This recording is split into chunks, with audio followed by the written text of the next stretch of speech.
Before putting in your lenses, you have to make sure that your fingers are absolutely clean. There must be no dirt on your hands, your fingers, or under your nails. So lenses normally come in bottles like this. They always have fluid in them, and if they're damaged in any way, do not use them, return them and ask for a refund. You don't want to ever put anything in your eyes that would be risky. So to take off the metal, I prefer to use a pair of pliers. The reason for this is that the edges can be quite sharp and you don't really want to cut yourself. So make sure that you're careful when you take it off.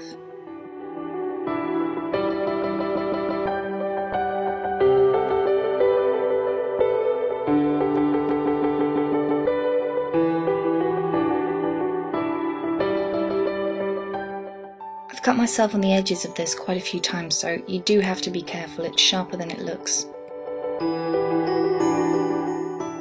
There are lots of different types of lens cases, but I prefer these because you can see through them, so you can see if you need to top up the fluid, you can see if the lenses are damaged, and I just prefer them in general. Fill up the contact lens case. Now whichever side says left and right, you have to stick to this. If you use a lens in the right eye, keep using it in the right eye. Don't swap in between eyes, because if any eye gets infected, all you're going to do is end up causing the other eye to get infected. So you do have to stick to this. There are two different ways that I know of to get the lenses out of the case. The easiest one is just to use a cotton bud. Now dip it into the fluid, and it should instantly grab the lens. Now because it's wet, you don't have to worry about any cotton fibres getting stuck onto the lens, but you should always check just in case, because you don't want any of this going into your eye. So once you've taken it out, you want to take the contact lens case and just dip it in, and it should come off just like that.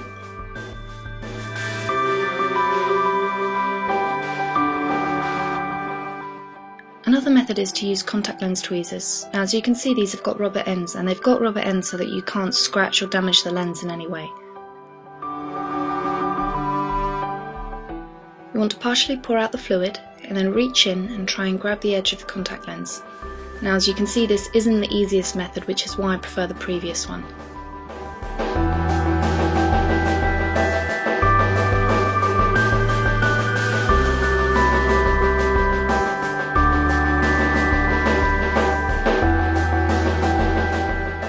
Once you've taken your new contact lenses out, you must leave them for a minimum of 2 hours to soak. Don't ever skip this. The easiest way to apply lenses is just to look away into a mirror and then slip it onto the side of the eye, and then when you look forward, it will simply roll forward onto the front of the eye. I like to take the lens out of the case with the tweezers and then run it along the back of my hand, just so that there isn't any excess fluid which will make it tricky to work with, and this is why it's very important to make sure that your whole hand is completely clean. Then using either your index finger or your ring finger, you want to take it and, looking into a mirror, slip it onto the eye. Now because I've done this quite often, I can do it by simply looking into the lens, but it will take you a bit of practice to get used to this. Now it's perfectly normal for your eyes to water up a little bit when you've done this, so just place a cotton bud in the inner corner and you should be fine. Now to remove it, dry eyes can make it a lot harder to remove the lens, so you want to apply any kind of eye drops, just to make the eye moist again, because if the eye isn't moist, it makes the lens stick to your eyeball, which obviously makes it harder to remove. So you want to look into a mirror, pinch the lens, and then pull it out, and that's it.